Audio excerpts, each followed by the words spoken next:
विभीषण धर्मपरायण था और वो रावण का सच्चा हितैषी था तथा भगवान राम का परम भक्त था। वो ये नहीं चाहता था कि मैं अन्य सचिव और मंत्रियों की तरीके से झूठी झूठी बातें कह करके रावण को प्रसन्न रखूं। इसलिए पुनः युद्ध कांड में महर्षि वाल्मीकि रामायण के अंतर्गत युद्ध कांड के चतुर्दश सर्ग में पुनः विभीषण जा करके रावण को समझाता है और सीता को लौटा देने की सम्मति देता है। विभीषण कहता है, हे महाराज रावण, यावन् अलंकाम समभिद्रवन्ति बली मुखा पर्वत कूटमात्रा अदंष्टायुधाश्चैव नखायुधश्च प्रदीयतां दाशरथाय मैथिली। हे रावण, जब तक पर्वत के शिखर के समान ऊंचे ऊंचे बानर जिनके दांत और नख ही आयुध हैं लंका पर चढ़ाई नहीं करते, उससे पहले आप दशरथ नंदन श्री राम के हाथ में मिथिलेश कुमारी सीता को वापस कर दीजिए, सौंप दीजिए। इसी में आपकी भलाई है, इसी में आपका कल्याण है। विभीषण कह रहा है कि हे अग्रज रावण, हे भ्राता रावण, कि यावन्न गृहन्ति शिरांसि बाणा रामेरिता राक्षसपुङ्गवानां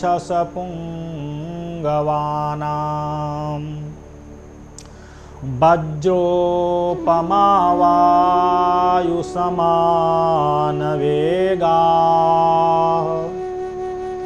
प्रदीयतां दाशरथाय मैथिली। हे महाराजा रावण, जब तक भगवान राम के तीक्ष्ण बाण आपके श्रेष्ठ अत्यधिक वीर योद्धा राक्षसों के सिर में प्रवेश नहीं करते हैं, वायु के समान वेग वाले बाण, वज्र के समान भयंकर बाण जब तक आपके श्रेष्ठ योद्धा वीर राक्षसों के सिर में प्रवेश नहीं करते हैं, उसके पहले ही, उसके पूर्व ही प्रदीयतां दाशरथाय मैथिली। प्रभु श्री राम को, मैथिली को वापस कर दीजिए, सौंप दीजिए। इसी में आपका भद्र है, इसी में आपका शुभ है, इसी में आपका कल्याण है। पुनः विभीषण कहता है, हे महाराज रावण, कि न कुंभकर्णेन्द्र जितो चराजं तथा महापार्श्वमहोदरौ वा अनिशुकुम्भकुम्भ च तथातिकायः अस्थातुं समर्था युधिराघवस्य।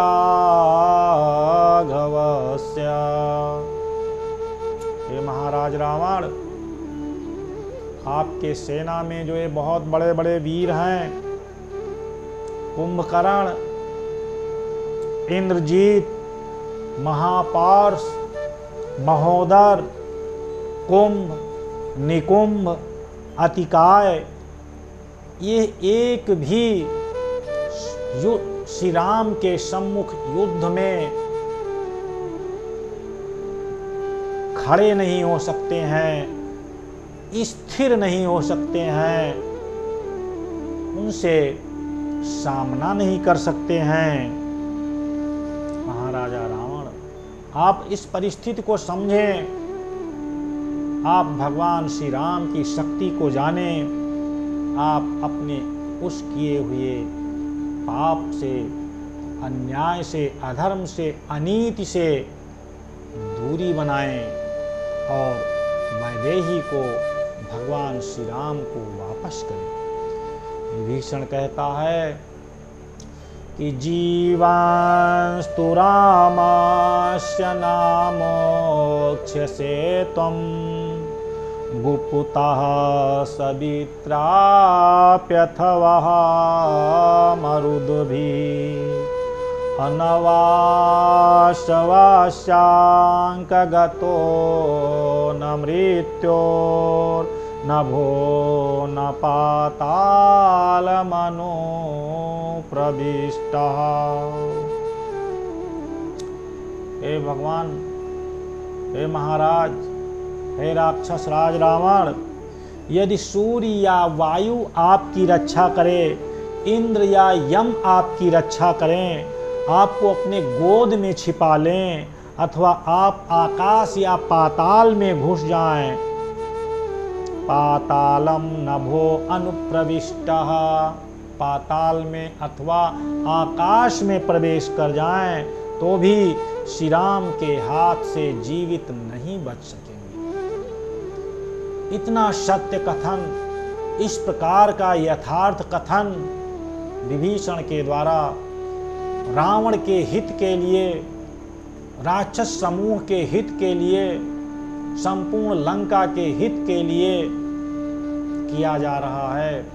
फिर भी अहंकार, दर्प, अधर्म और अनीति की पराकाष्ठा के कारण उसके मस्तिष्क में ये न्याय संगत बातें अल्प मात्र भी प्रविष्ट नहीं कर रही हैं, समझ में नहीं आ रही कि निशम्य वाक्यम तो विभीषणस्य ततः प्रहस्तो वचनम बभासे ननो भयं वेद्म न दैवतेभ्यो न दानवेभ्यो पथवा कदाचन।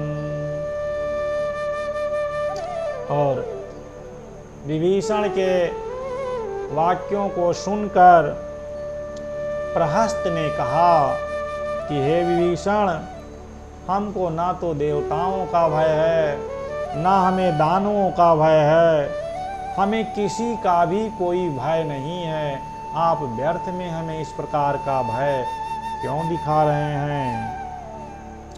प्रहस्त कह रहा है कि हे विभीषण, नवजाच्छ गन्धर्वमहोरहोगेभ्यो भयं न संख्ये पतगोरगेभ्यः कथं नु रामात् भविता भयं नु नरेन्द्रपुत्रात् समरो कदाचन। प्रहस्त कर रहा है, कह रहा है, हे मंत्रीवर विभीषण, हमें ना यक्ष का डर है, हमें ना गंधर्व का भय है, हमें ना उरग का, नाग का भय है, और हमें किसी चीज का भय नहीं है। हमें इंद्र के पुत्रों का और इंद्र का भी भय नहीं है। आप हमें राम का भय दिखा रहे हैं। हम राम से कैसे भयभीत हो सकते हैं? हम राम से किसी भी प्रकार डरते नहीं। कि प्रहस्तवाक्यं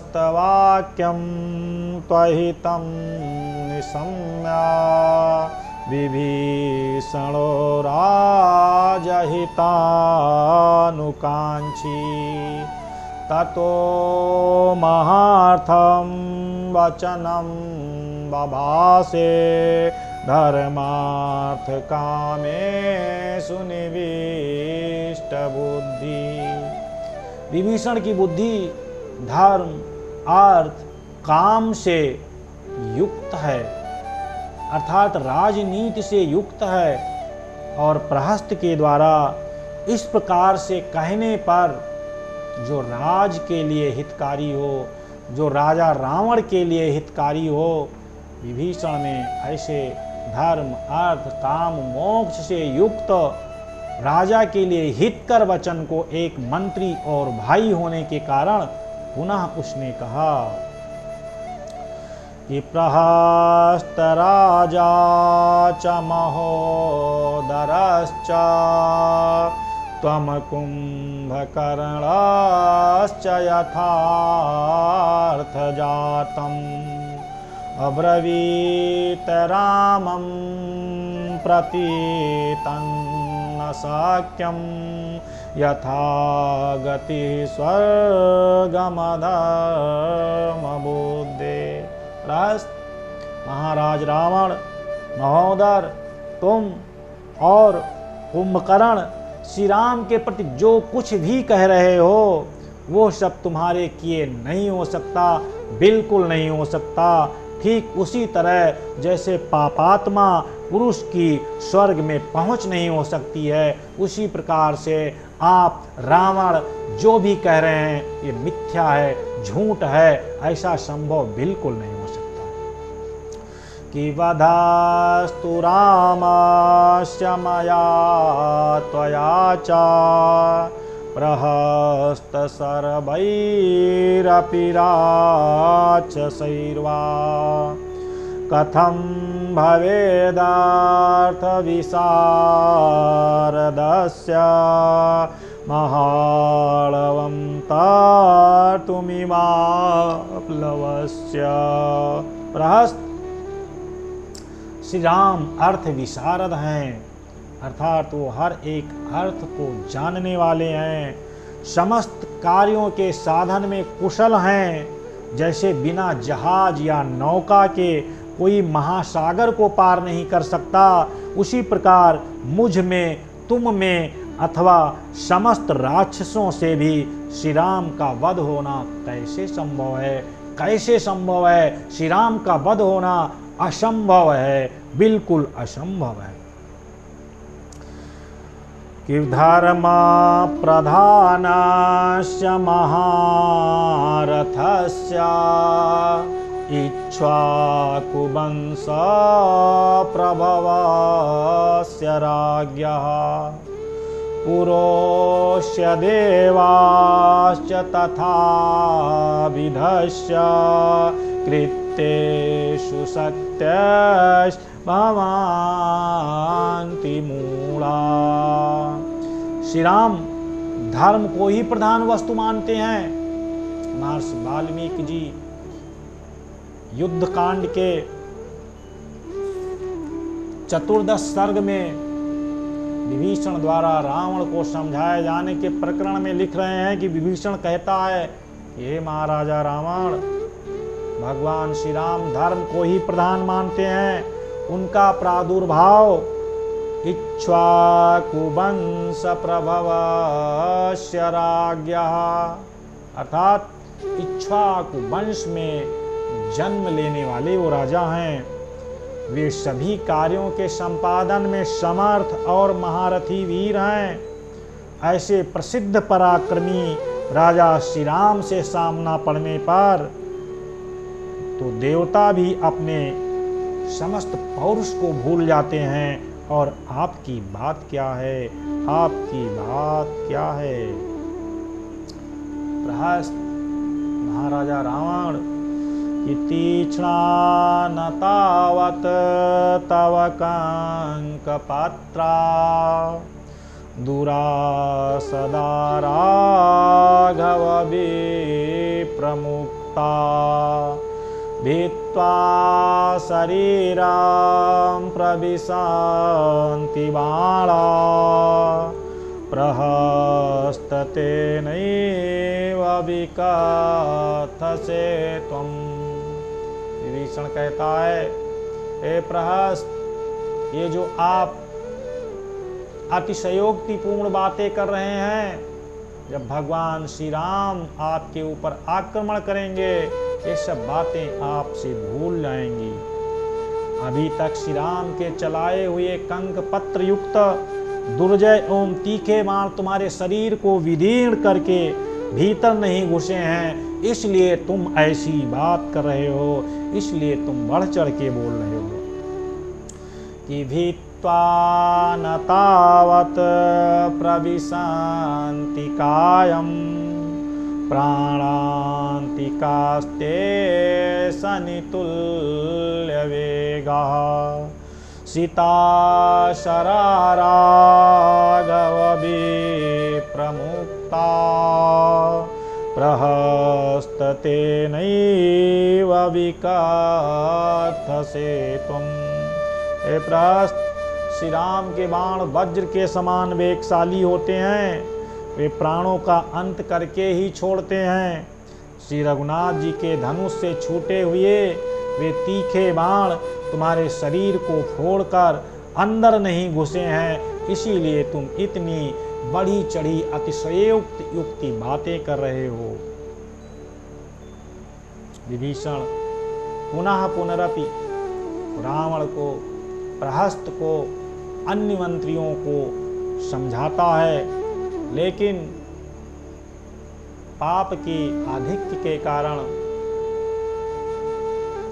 उसका अहंकार, उसका दर्प, उसका अधर्म विभीषण की इन बातों को समझने में असमर्थ है।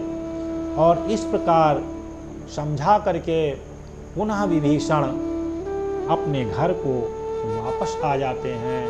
रावण एवं उसके मंत्रियों के मन में ये बात स्वल्प मात्र भी समझ में नहीं आती है। श्री रामचंद्राय नमः। श्री राघवाय नमः। इस प्रकार महर्षि वाल्मीकि कृति रामायण के अंतर्गत युद्ध कांड के 14 सर्ग में विभीषण के द्वारा रावण को, प्रहस्त को समझाए जाने का इस प्रकार का जो उल्लेख हुआ है, ये महात्मा तुलसीदास के रामचरितमानस के मिलता जुलता हुआ और उससे उसी प्रकार से भक्तजन को के लिए अत्यधिक प्रेरणाप्रद है।